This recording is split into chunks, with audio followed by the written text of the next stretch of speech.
Hello, જય શ્રી કૃષ્ણ. કેમ છો બધા? આઈ હોપ તમે બધા મજામાં હશો. આજે રક્ષાબંધન માટે આપણે બનાવીશું રાજસ્થાનના ફેમસ રબડી ઘેવર. તો ચાલો રેસીપી સ્ટાર્ટ કરીએ. ઘેવર બનાવવા માટે હું અહીંયા 4 ટેબલ સ્પૂન ઘી લઈ રહી છું. ઘી આપણે મેલ્ટ કરીને લેવાનું છે, એકદમ જામેલું ઘી નથી લેવાનું. મેં જે આપણે રેગ્યુલર ચમચી વાપરીએ એ ચમચીથી માપથી લીધેલું છે, તમે જોઈ શકો છો. મેં અહીંયા 4 ટેબલ સ્પૂન લીધેલું છે. હવે ઘીને આપણે થોડું મેલ્ટ કરી લઈશું. જે ટાઈમ પણ બચે અને તમે ઝટપટ બનાવી શકો એ રીતે હું રેસીપી શેર કરી રહી છું અને ખૂબ જ સરસ બને છે. તો એકવાર આ રીતે ઘેવર બનાવી જરૂરથી ટ્રાય કરજો. હવે આપણે ઘી ગરમ કરીને લીધેલું છે ને મિક્સર જારમાં લઈ લઈશું. આપણે હાથેથી નથી ફેટવાનું ઘીને, મિક્સર જારમાં જ આપણે પૂરી પ્રોસેસથી આપણું બેટર તૈયાર કરી લઈશું. હવે આપણે જે ગરમ ઘી નાખેલું હતું એની અંદર 4 થી 5 આપણે બરફના પીસ નાખી દઈશું, ટુકડા. આ રીતે એને ગ્રાઇન્ડ કરવાનું છે, તમે જોઈ શકો છો. મેં ગ્રાઇન્ડ કરી લીધું છે બરફ નાખીને ઘીને. આપણે બેટર બનાવવાની પૂરી પ્રોસેસ મિક્સર જારમાં જ કમ્પ્લીટ કરી લઈશું. તો હવે અહીંયા હું 1 કપ ઠંડુ દૂધ લઈ રહી છું.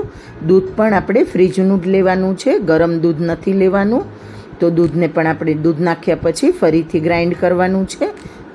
તમે જોઈ શકો છો મેં ફરીથી ગ્રાઇન્ડ કરી લીધું છે. અને તમને લાગતું હશે કે આમાં ઉપર માખણ આવી ગયું છે, પણ આપણું બેટર કમ્પ્લીટ થશે એટલે એકદમ સરસ બની જશે. અહીંયા મેં 1 કપ મેંદો લીધેલો છે. આપણે આખો કપ મેંદાનો એકસાથે બધો લોટ નથી નાખી દેવાનો, થોડો થોડો કરી અને આપણે મિક્સ કરતા જઈશું. તો મેં અત્યારે અડધો કપ જેટલો લોટ નાખેલો છે. હવે આપણે એને ફરીથી ગ્રાઇન્ડ કરી લઈશું. આ પૂરી પ્રોસેસ તમે હાથેથી પણ કરી શકો છો, પણ એમાં વધારે ટાઈમ લાગે છે. તો આમાં આપણે ટાઈમ ઓછો લાગે છે અને આપણું બેટર એકદમ સરસ રેડી પણ થઈ જાય છે. હવે જે બાકીનો બચેલો મેંદાનો લોટ હતો એ પણ હું બેટરમાં એડ કરી રહી છું અને આપણે એને ફરીથી ગ્રાઇન્ડ કરવાનું છે. હવે મેં અહીંયા એકદમ ચિલ્ડ વોટર લીધેલું છે. ફ્રીજનું પણ એકદમ જ ઠંડુ પાણી લેવાનું છે. થોડું ઓછું ઠંડુ હશે તો પણ નહીં ચાલે. તો મેં અત્યારે 1 કપ પાણી નાખેલું છે. પહેલાં આપણે 1 કપ દૂધ પણ નાખેલું હતું. હવે આપણે એને ફરીથી ગ્રાઇન્ડ કરી લઈશું. તમે જોઈ શકો છો ફરીથી મેં ગ્રાઇન્ડ કરી લીધું છે. હવે આપણે એની અંદર 1 ટેબલ સ્પૂન બેસન નાખી દઈશું. 1 કપ મેંદાની સામે આપણે 1 ટેબલ સ્પૂન બેસન નાખવાનું છે. અને મેં ફરીથી 1 કપ પાણી નાખી દીધું છે એકદમ ચિલ્ડ. અને લાસ્ટ એને 10 સેકન્ડ માટે ગ્રાઇન્ડ કરી અને મેં લઈ લીધું છે. હવે જે એમાં કોઈ લમ્સ કે કંઈ પણ રહી ગયું હશે તો નીકળી જશે. એટલે આ રીતે આપણે એને ગાળીને લેવાનું છે, એટલે એમાં બિલકુલ લમ્સ નહીં રહે. તમારા ઘેવર એકદમ સરસ બનશે. બેટરને આ રીતે તમે ગાળી લેશો એટલે બેટર તમારું એકદમ સરસ સ્મૂથ થઈ જશે. તમે જોઈ શકો છો થોડા ઘણા લમ્સ કે જે પણ હતું એ બધું આપણે કાઢી નાખેલું છે અને આપણું બેટર એકદમ સરસ રેડી થઈ ગયું છે. માપનું ખાસ ધ્યાન રાખવાનું છે ફ્રેન્ડ્સ. મેં 1 કપ મેંદાનો લોટ લીધો છે, એની સામે 1 કપ દૂધ અને 2 કપ ઠંડુ પાણી લીધેલું છે. દૂધ અને પાણી બંને જ એકદમ ઠંડુ લેવાનું છે અને 1 ટેબલ સ્પૂન આપણે બેસન લેવાનો છે. તમે જોઈ શકો છો આપણું બેટર એકદમ સરસ રેડી છે. બસ આ રીતેનું બેટર બનાવવાનું છે. હવે આપણે બેટરની અંદર અડધા લીંબુનો રસ નાખી દઈશું. તમે તમારા ઘેવરનું જે પ્રમાણે બેટર હોય તો વધારે બેટર હોય તો તમે આખું લીંબુ પણ નાખી શકો છો. મેં અહીંયા 1 કપ જ મેંદો લીધેલો છે એટલે અડધું જ લીંબુ નાખેલું છે. એનાથી તમારા ઘેવર એકદમ સરસ જાળીવાળા બનશે. હવે આપણે બેટરને ફ્રીજમાં રેસ્ટ કરવા રાખી દઈશું. બેટરને બહાર રેસ્ટ કરવા માટે નથી રાખવાનું, નહીંતર તમારું બેટર ગરમ થઈ જશે તો તમારા ઘેવર બરાબર નહીં બને. એટલા માટે આપણે ફ્રીજમાં રાખી દઈશું અને ત્યાં સુધીમાં આપણે ઘેવર માટેની રબડી બનાવી લઈશું. મેં અહીંયા 1 લીટર ફૂલ ફેટ દૂધ લીધેલું છે. તમે ફૂલ ફેટ દૂધ ન હોય તો જે તમારી પાસે અવેલેબલ હોય એ પણ લઈ શકો છો. 1 થી 1.5 મિનિટ માટે આપણે દૂધને એમ જ ચલાવતા રહીશું. થોડું ગરમ થઈ જાય ત્યાં સુધી આપણે એને આ રીતે ચલાવતા રહીશું સતત. હવે દૂધની અંદર આપણે 3 ટેબલ સ્પૂન ખાંડ નાખી દઈશું. ખાંડ તમને જે પ્રમાણે મીઠું ઓછું વધારે રબડી બનાવી હોય એ પ્રમાણે તમે નાખી શકો છો. કે રબડીની ક્વોન્ટિટીના પ્રમાણે પણ નાખી શકો છો. પણ આપણે એના માટે ચાસણી પણ બનાવીશું, એટલે રબડીને આપણે વધારે મીઠી નથી બનાવવાની. હવે મેં અહીંયા અડધો કપ મિલ્ક પાવડર લીધેલો છે, તો આપણે મિલ્ક પાવડરને થોડો થોડો કરીને એડ કરતા જઈશું. દૂધ થોડું ગરમ થાય પછી જ આપણે મિલ્ક પાવડરને એડ કરવાનો છે, અને એકસાથે બધો મિલ્ક પાવડર એડ નથી કરી દેવાનો. થોડો થોડો કરતા જઈશું. આ રીતે આપણે એને મિક્સ કરતા જઈશું. આ રીતે તમે થોડો થોડો કરીને મિલ્ક પાવડર એડ કરતા જશો એટલે બિલકુલ જ લમ્સ નહીં બને એમાં, અને એકદમ સરસ રીતે તમારું રબડી બની જશે.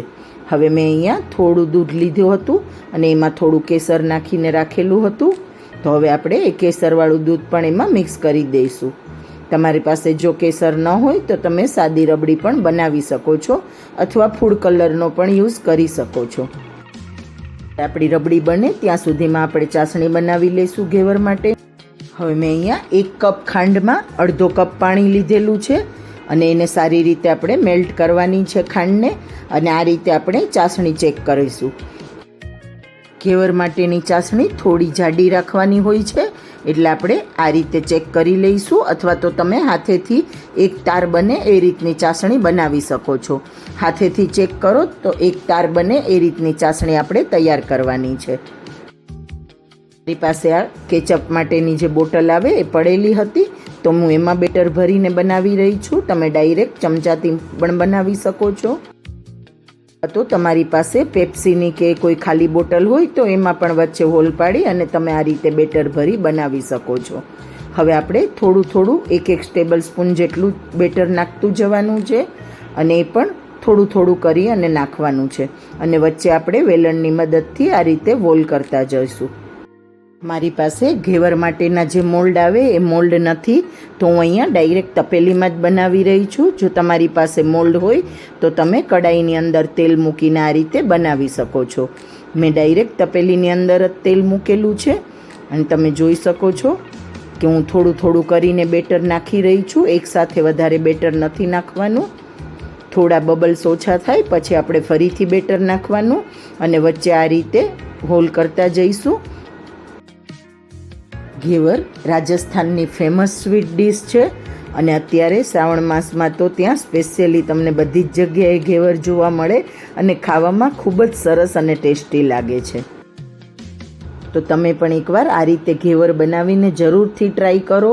કોઈ મોલ્ડની જરૂર નથી, ખૂબ જ ઇઝી રીતે, અને એકદમ સરસ ઘેવર બનીને તૈયાર થઈ જાય છે આપણે ઘરે પણ.